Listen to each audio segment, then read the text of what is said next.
Bonjour, je m'appelle Antoine Rau. Mon roman La danse des vivants est publié chez Albin Michel. C'est l'histoire d'un jeune homme qui se réveille après un bombardement de la guerre de 14, en l'été 1918. Il a totalement oublié qui il est. Il ne se souvient plus ni de son nom, ni de rien de son passé, ni de sa famille. Et cet homme qui a tout oublié a une singularité, c'est qu'il parle aussi bien le français que l'allemand. Et il ne sait pas pourquoi. Alors il va être manipulé, il va être le jouet des services secrets et infiltré dans l'armée allemande. Les services secrets vont lui donner l'identité d'un mort allemand. Et donc on va suivre les aventures de ce jeune homme à travers l'Allemagne de l'après-guerre et voir comment il va tout faire pour essayer de retrouver son identité. C'est une quête d'identité. Et également pour trouver ceux qui peut-être étaient ses proches, ceux qu'il aimait autrefois.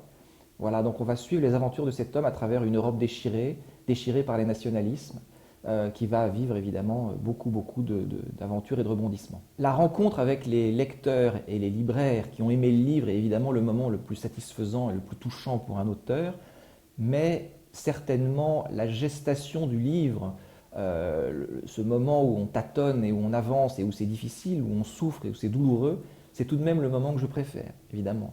C'est le moment où je cherche, où je ne sais pas, où chaque mot est une trouvaille quand on y arrive. C'est le moment le plus excitant, évidemment.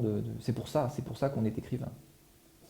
J'aime énormément rencontrer les libraires dans leur librairie parce que ce sont des gens passionnés et qu'on a souvent des conversations intéressantes, quel que soit le sujet, que ce soit pour parler de livres d'histoire, parce que l'histoire me passionne, que ce soit pour parler de romans classiques, de romans contemporains. J'aime beaucoup passer d'une librairie à une autre en flânant dans Paris, en flânant en province, en flânant sur les quais chez les bouquinistes. Aujourd'hui, on vit dans un monde de plus en plus coupé on est de plus en plus coupés les uns des autres par l'Internet.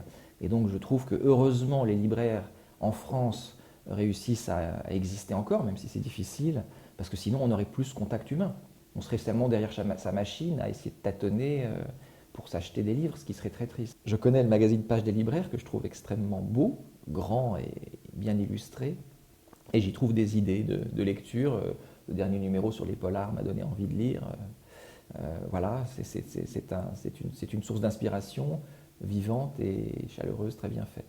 Et j'aime beaucoup aussi lire les interviews d'écrivains dans la revue, parce qu'ils parlent de leur métier, ils parlent de leur source d'inspiration, ils parlent de... voilà, et que c'est intéressant de voir si au fond on est un petit peu pareil, est-ce qu'on a les mêmes modes de fonctionnement ou pas. C'est toujours une découverte, moi j'aime bien aller à la découverte des autres auteurs.